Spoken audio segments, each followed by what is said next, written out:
Hey there, it's Dusty Thunder again with another AITA story for you. This one is Am I the Astronaut for Banning My Mother-in-Law from the House? It's mother-in-law drama, y'all. I, male 39, lost my late wife 6 years ago. I have a 16-year-old son, Daniel, and I recently got engaged to my fiance of 2 years. Her mom and I aren't on good terms because of how she behaves. She's very controlling and seems self-centered. I learned to ignore her crap, but she's been annoying Daniel and criticizing his personality regularly. He's a private kid and still hasn't gotten used to the new family dynamic, but he's in therapy and is doing okay. She keeps diagnosing him left and right, calling him antisocial, autistic, and other crap. He's a shy, well-mannered kid, but people confuse that with being antisocial. Mother-in-law tried several times to force Daniel to open up by embarrassing him with personal questions on family dinners and testing his personality type. I've realized the effect her behavior had on Daniel, so I gave him the choice to no longer be in the same room or house as mother-in-law, and he appreciated this a lot. Mother-in-law didn't like that Daniel kept his distance and no longer visits, and kept bitching about how spoiled he will become for her daughter to deal with. I told her to stop bringing it up, but she cried, "I'm just doing this for Danny." Last week, she visited unexpectedly, wanting to say hi to Daniel. After Daniel greeted her, he went into the bathroom and she went into the living room with my fiance. I was in my bedroom when Daniel came and said his journal was gone. No freaking way. We looked for it, but didn't find it. I asked my fiance, who was alone in the kitchen, but didn't see it.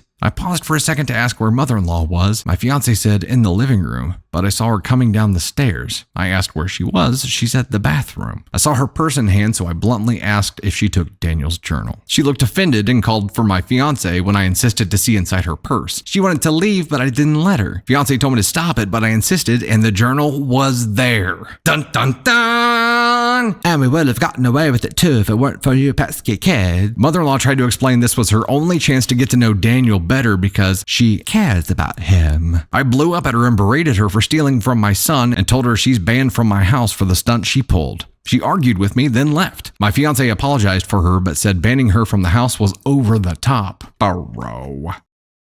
It backlashed, and father-in-law said he hoped his daughter realizes how effing abusive I am and calls off the wedding for refusing to apologize to mother-in-law. Fiance said her family won't come to the wedding till I reconcile with her mom and cancel the ban, but I won't let my son be disrespected in his own house and ask my fiance to understand. I'm refusing to reconcile, but I'm aware this could ruin my relationship with all my in-laws, not just mother-in-law, and my fiance thinks I'm selfish to cause drama. Oh boy. Okay, before we dive into any specific feedback about this story, can we just stop trying to assign medical conditions to personality traits? Can we stop? Someone being introverted does not mean they're antisocial. Someone being antisocial does not mean necessarily that they're autistic. You cannot create this ad hoc fallacy where you say if this then that. It does not work like that. Personality traits do not have to come from some condition. Someone can be a very cerebral artist type and wants to observe and absorb the surroundings instead of being directly engaged. There are all kinds of different personality types. It does not mean that there's a medical thing at play here. These are personality traits. And mother-in-law here stole a kid's journal. Knew it was wrong because she hid it from you guys. She hid it in her purse and was trying to just walk out so she could read it. I seriously doubt mother-in-law's end goal here was to get to know him better. She was looking for some kind of ammo for shit that he said about her, or looking for the reason that he doesn't come around anymore, whatever it was. She wants to find out what the real tea is so she can use it to her advantage. This is not her being a good human. Not at all. One of my biggest concerns here is that, of course, father-in-law sided with his wife. Of course, he has to deal with her on a daily basis. I don't trust that opinion at all. But OP's fiance thinking OP is selfish to cause drama is a huge red flag to me. Fiance doesn't have any children, right? So OP here has a 16-year-old son, Daniel. It's the only child in play here. He's a teenager. Pretty sure all teenagers are weird. Even if they're extroverted, freaking stucco president, whatever. The things that kids are into now are weird. And you could look at the most outgoing 16-year-old now and be like, wow, yeah, kids are weird. This kid's weird. Like, they're just different. They're into different things now. So mother-in-law would have looked at this kid no matter what personality traits he had and been like, yeah, it's tough to connect with a 16-year-old. Or in her case, something must be wrong with him. If he doesn't want to be around me, he must have something medically wrong.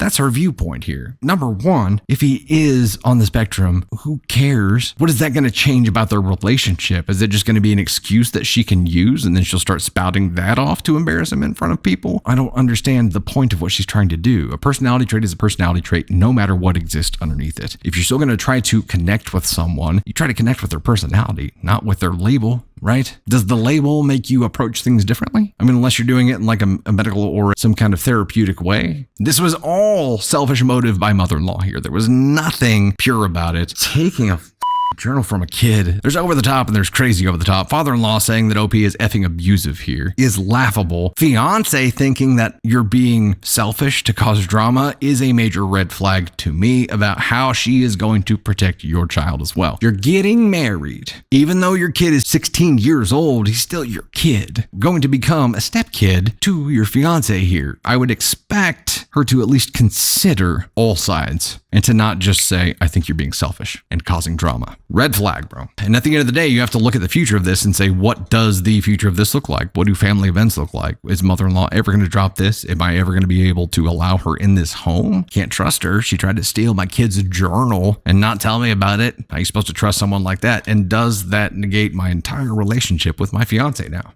It's possible. This is rough. So the initial question was, am I the asshole for banning mother-in-law from the house? No, not at all. Not at all. Not just for the protection of your kid, which is enough, but it's really shady shit. Someone stole something from your house. You ban them from your house and don't trust them, of course. Doesn't matter what they stole. Mother-in-law, gotta watch that one. She's a snake. You're dealing with a 16-year-old whose mom passed 6 years ago. It's been 6 years, but this kid was 10. Hasn't had an easy upbringing. He's having to navigate this as a teenager, which is already an awkward time, and now you're going through that with the loss of your mom. There's no understanding here. I would expect fiance to be like, hey, crazy mom, that was a really effed up thing to do. Not the case.